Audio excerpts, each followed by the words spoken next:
I started on my health journey many years ago, but basically all my life I've known that my mom was always had an interest in holistic health and using natural remedies. So as long as I can remember, that's been around me. And as I got older, I saw different articles and publications that she had around, and I've always been aware of this thing that is like the medical system.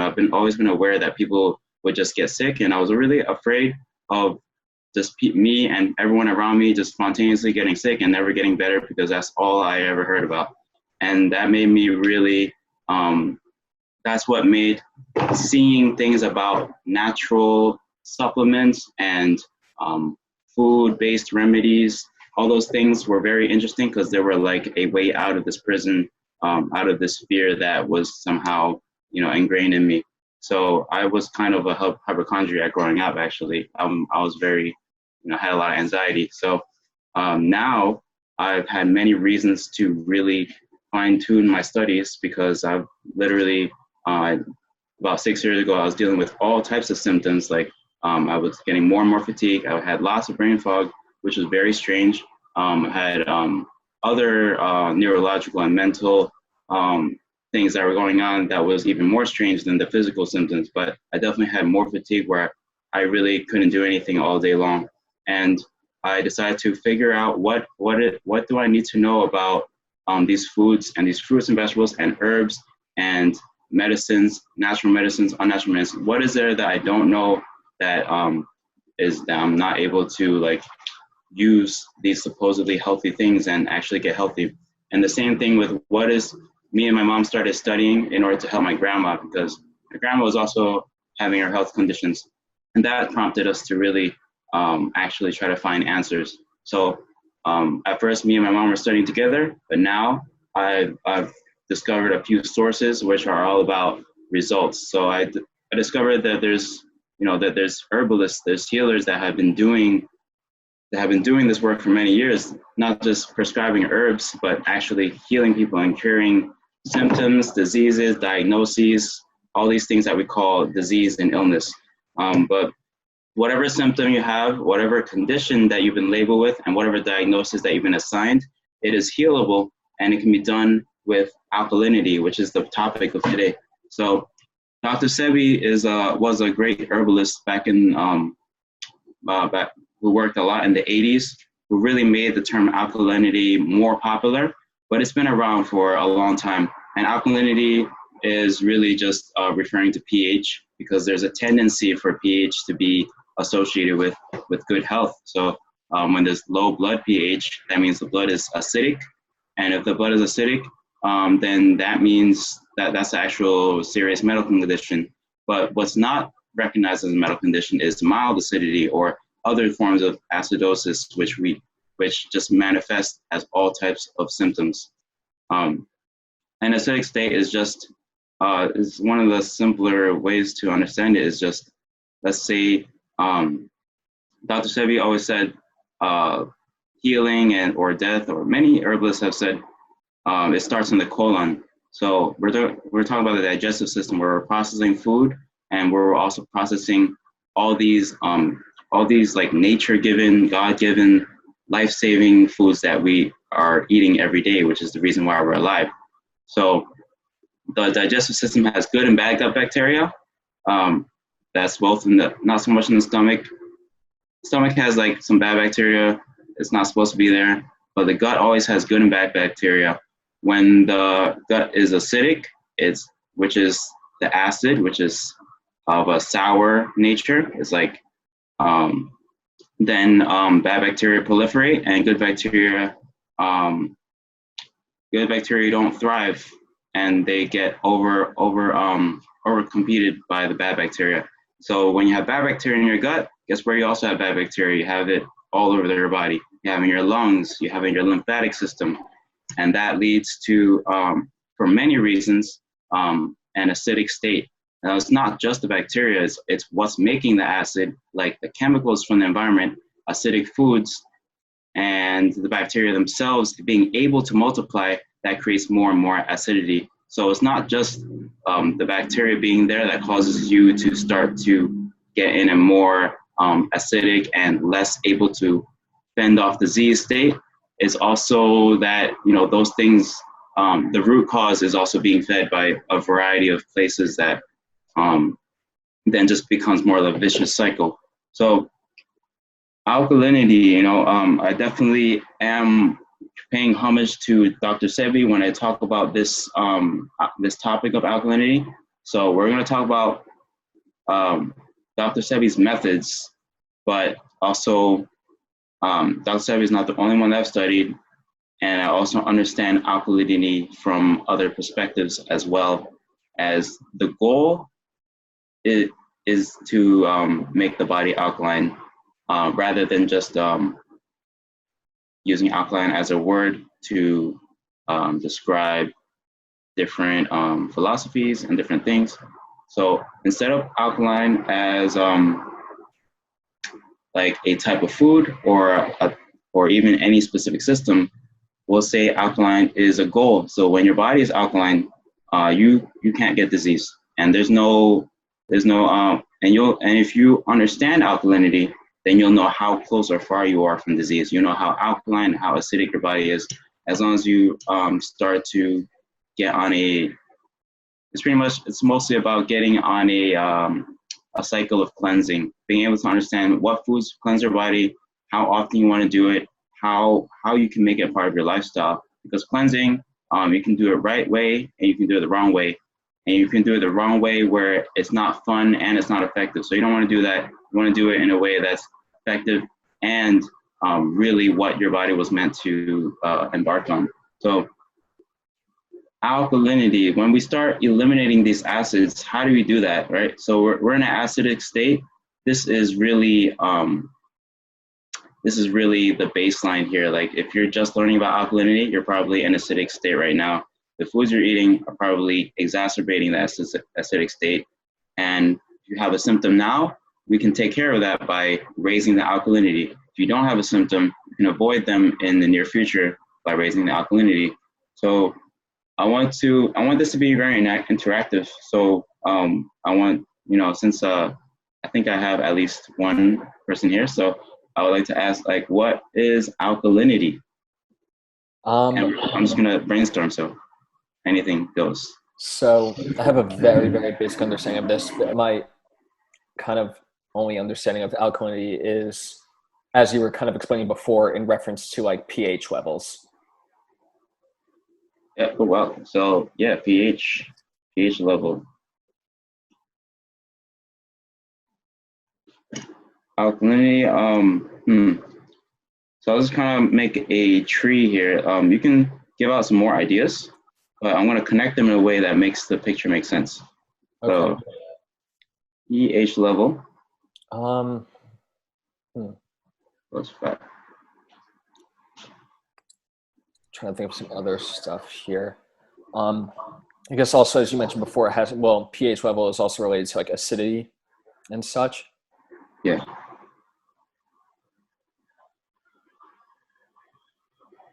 Acidity being a measure of alkalinity because it's the opposite of alkalinity. Right. So, okay. This is the scale. You go from acid to alkaline. pH level is I wouldn't really focus so much on what is how the numbers work. 14 is the most alkaline, 7 is in the middle, and 0 is the most acidic. So this just shows that there's a scale, and we've numbered it from 0 to 14. Okay. So also when it comes to pH level, there's the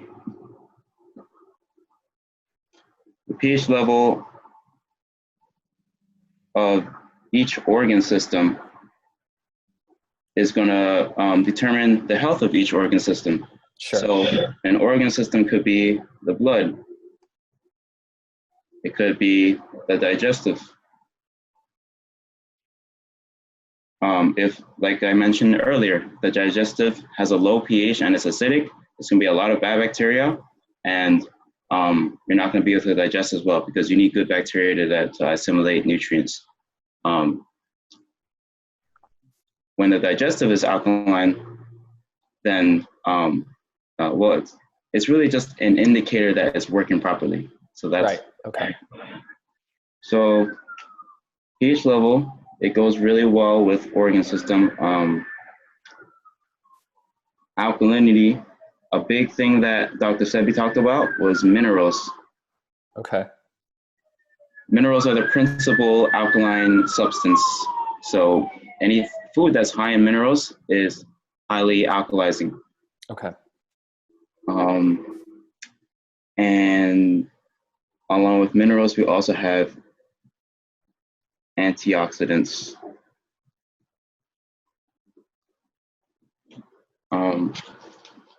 So I guess from here, we'll kind of talk about basically how food can lead to either an acidic or alkaline state. So we're going to start with these things that we have here: antioxidants, minerals, and we'll add a very important component of the healing process, which is clean carbohydrates. So I just wanted to go over what is alkalinity, because we need to understand why it's so important, and like really what the other question was, why alkalinity? And I answered this question. So we're gonna start putting these bullet points in. Why alkalinity? Well, I guess as you mentioned before, right? You said it's kind of the basis of how our entire bodies operate. Everything is kind of impacted by this. Right. Yeah, yes, it's the basis of the entire body.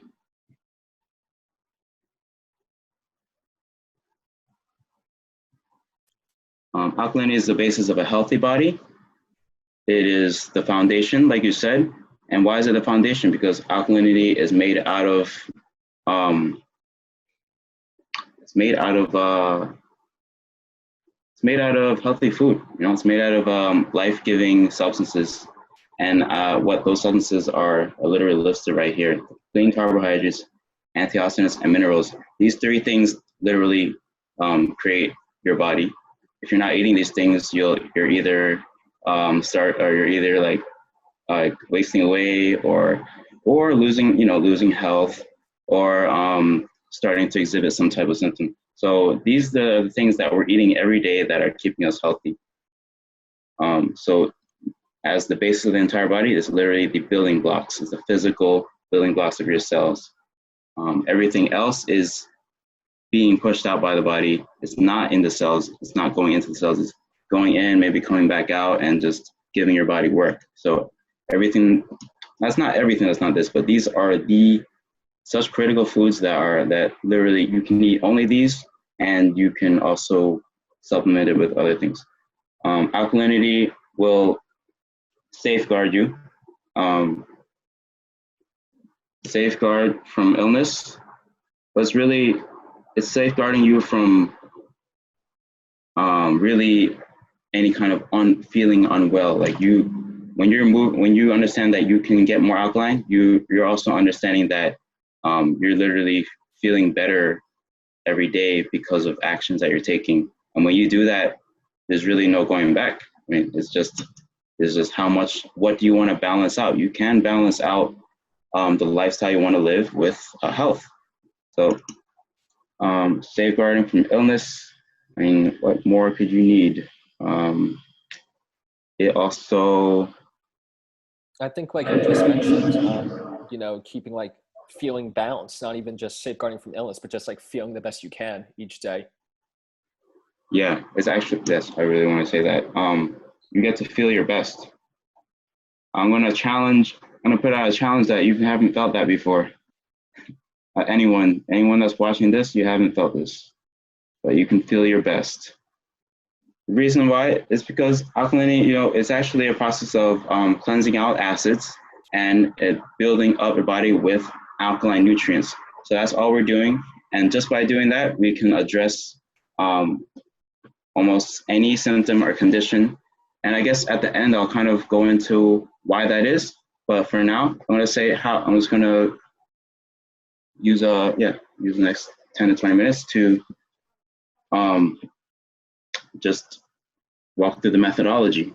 So what's going on in our health? We have whatever's going on, but we want to get healthier, and we just have to understand really just how foods work. So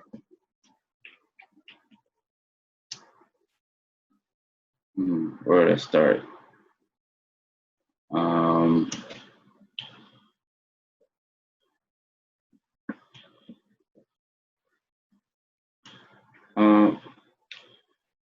I think I covered it. It's really just like if you know that there's actually natural remedies, then you can start to just have faith that there's actually foods, that the foods that I'm about to talk about, they have healing properties, and they can take the place of most medicines, most traditional medical procedures, and you can take charge of your own health, and you can also be able to guide yourself. The point is of at least something that I always say as part of my brand, which is my Instagram, Alkaline Healing. My phrase is become your own intuitive healer.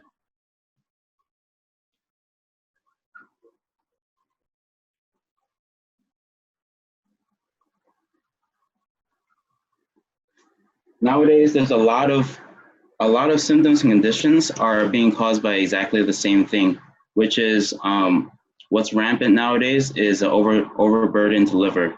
So the liver is a very important organ in today's age.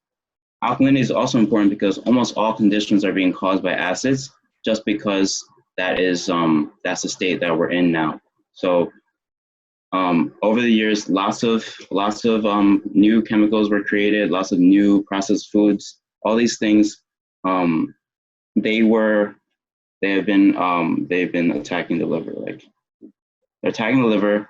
The liver gets acidic, and the liver is your regeneration organ. So if you can alkalize the liver, you clean your blood. Your blood is clean. Your lymphatic.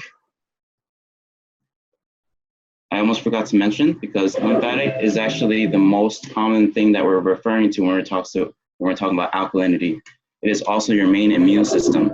So when your lymphatic system is alkaline, you're not worried about all these viruses trying to enter. Because the only reason why we're so susceptible to viruses right now is because there's so many viruses that are already inside our body that our body is fighting off and not able to completely suppress. So that is keeping the immune system busy.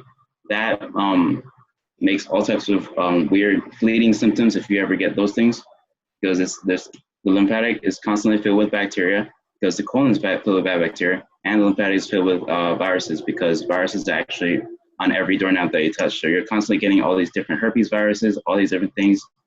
By the way, that's part of also the other herbalists that I study that have gotten lots of results, and that's other than Dr. Sebi's teaching. So the liver cleans the lymphatic, because if the liver is clogged up, lymphatic becomes the backup liver. All the toxins. So sometimes Chinese medicine, they say, oh, your digestive is weakened, so now all the toxins are going into your immune system, and your immune system is doing extra work to clean it up. That's when the liver starts to leak into the lymphatic. That leads to weight gain, leads to water retention, leads to swelling. And these are some of the first signs for most people. Weight gain is one of the first signs of an overclogged liver.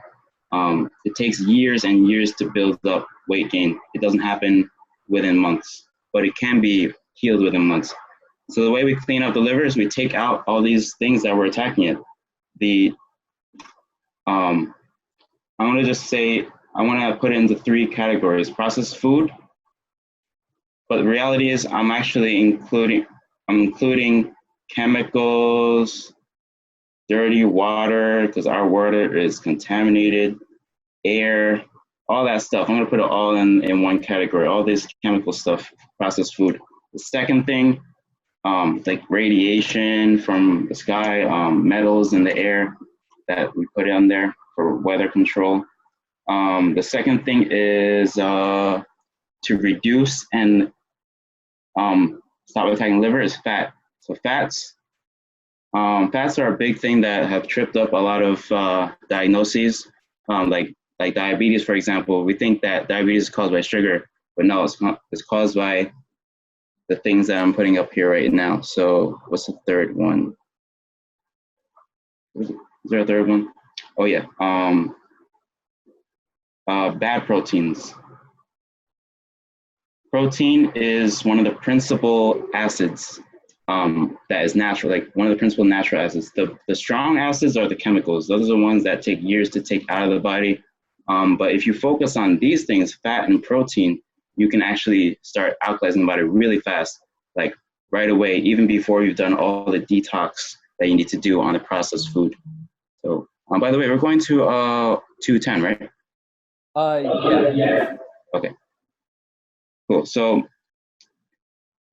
like I mentioned, diabetes, that's when both the liver and the pancreas are compromised. What compromises them is fat, because liver is your creator of everything. It stores antioxidants and releases them. It creates antioxidants. Antioxidants are also vitamins. Liver assembles and activates all vitamins in the body through methylation. So minerals, these are the three things I mentioned before. Minerals, they kill all bacteria, all viruses. Antioxidants, they extend the life of your cells. They regenerate the liver. And then when the liver is regenerated, it regenerates the whole body and alkalizes the whole body. And the third is clean carbs. Clean carbs are your fruits. That's the number one important clean carb, because not only does it have clean carbs, it also has antioxidants. You also have your squashes. If you're not following Dr. Sebi, there's also sweet potatoes.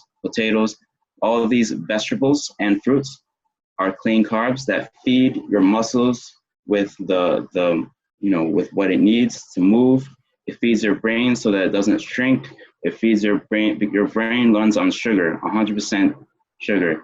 And that's been known. But nowadays, people are talking about keto diets, and people are talking about all these acidic things that are repackaged, which is the same thing as back in 50 years ago when people were like, oh, bacon is so healthy. It's like, it's literally the same thing over and over again that keeps us acidic. But you can sell processed food and fat and protein all you want, but the reality is our body is made out of antioxidants, minerals, and clean carbs. And of course, a little bit of healthy fats, those go in there. There's literally healthy fats riddled all over seaweeds, over lettuce. Those are healthy fats. Those are omega-3 fats. Hemp seeds, avocados, these are fats, but these are really the only fats we want to be eating ideally.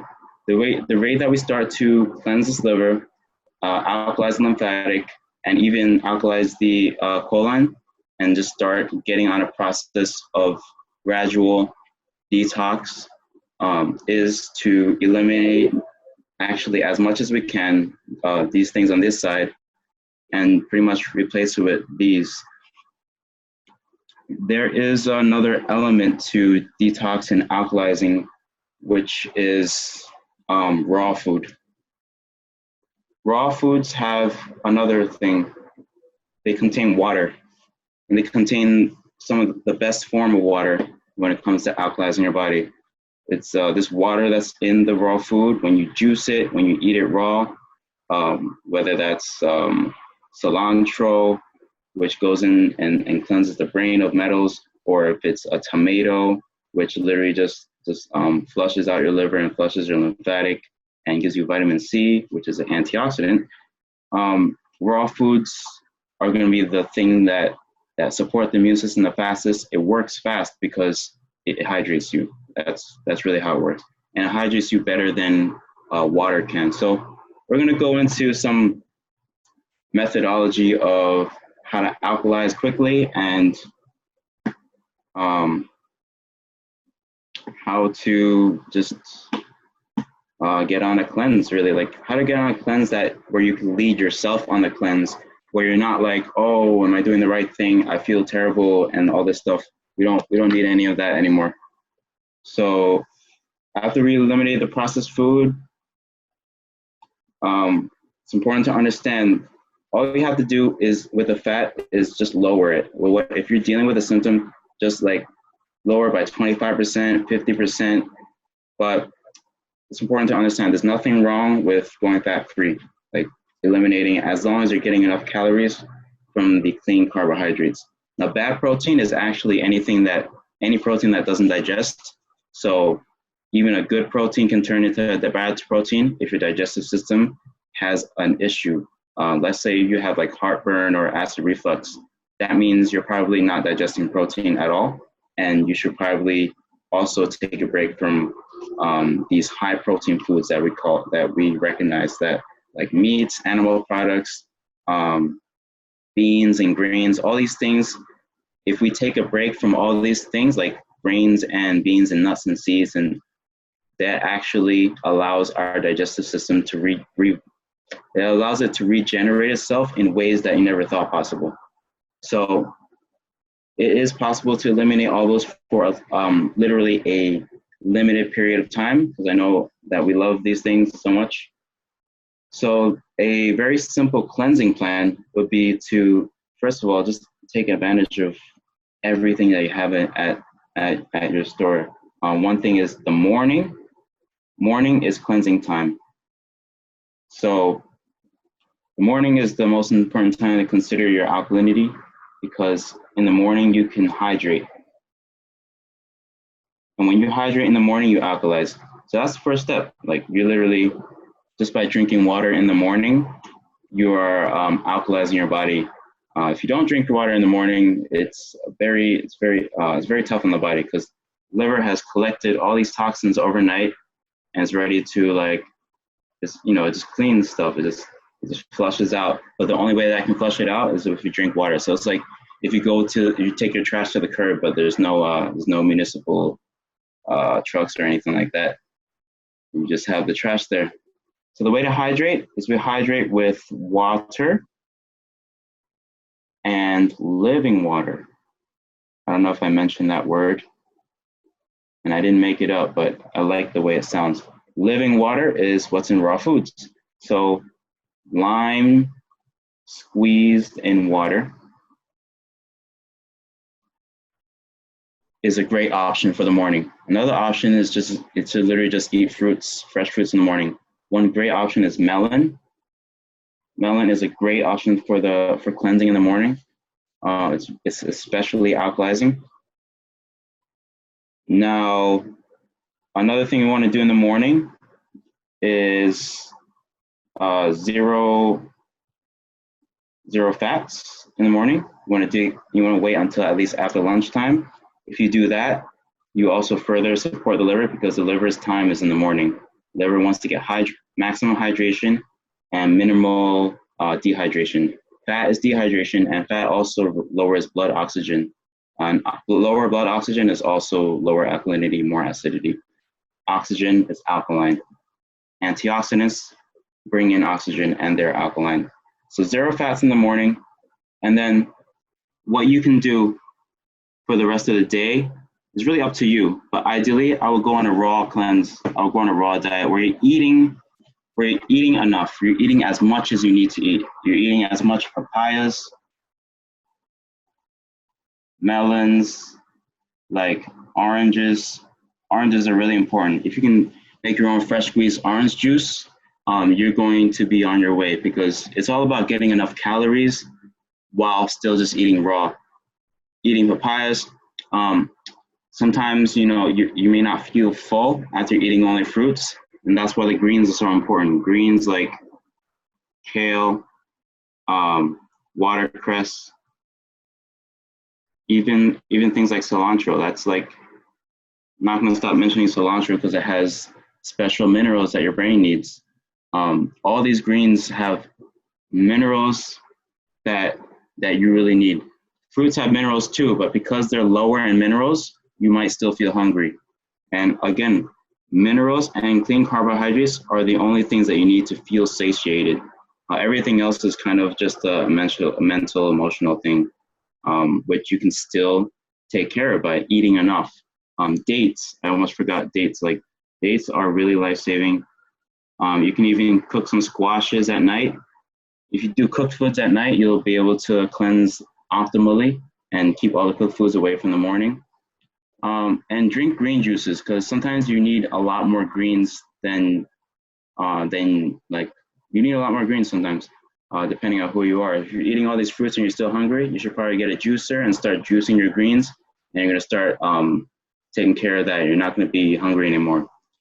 Fruits are really your best alkalizer because it has everything. It has all three of these things, and greens are they're also good. They're more of a just straight up cleanser. They just do more cleansing, but they won't give you energy to even continue cleansing. So you need both.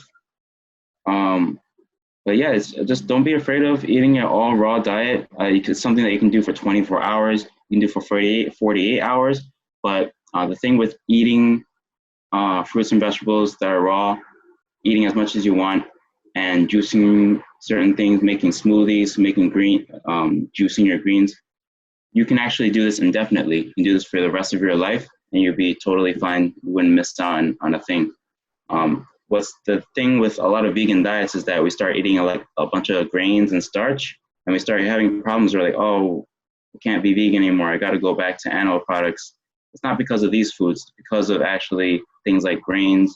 A lot of vegan foods are a lot less nutritious than animal products, but not these. These are the ones that take care of a lot of things for you. So I guess I'll start to close now. I want to see if you have any questions from what I've said so far, just in case I missed something like that you would need to know. I don't think so. That was really interesting, though. Thank you. Awesome. So our main takeaways are going to be like, you want to alkalize the body by making sure you get enough minerals. That's why, whatever diet you're on, as long as you hydrate in the morning and eat your greens, you will start to alkalize. The more you tip the balance into raw greens, you're going to alkalize a lot. But antioxidants are going to be the ones that fill in the gap, because sometimes even though you're alkaline, you still you need fruits. There's so many things that antioxidants do to rebuild things beyond alkalinity. You can check me out on Instagram, Alkaline Healing, for tips all the time. I try to put up stuff as much as I can. I also sell herbs and foods.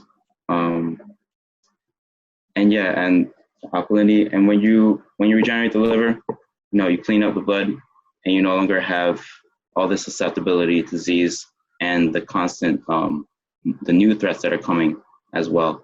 So, become an alkaline warrior so that you can be your own intuitive healer and start to heal yourself and others if you choose.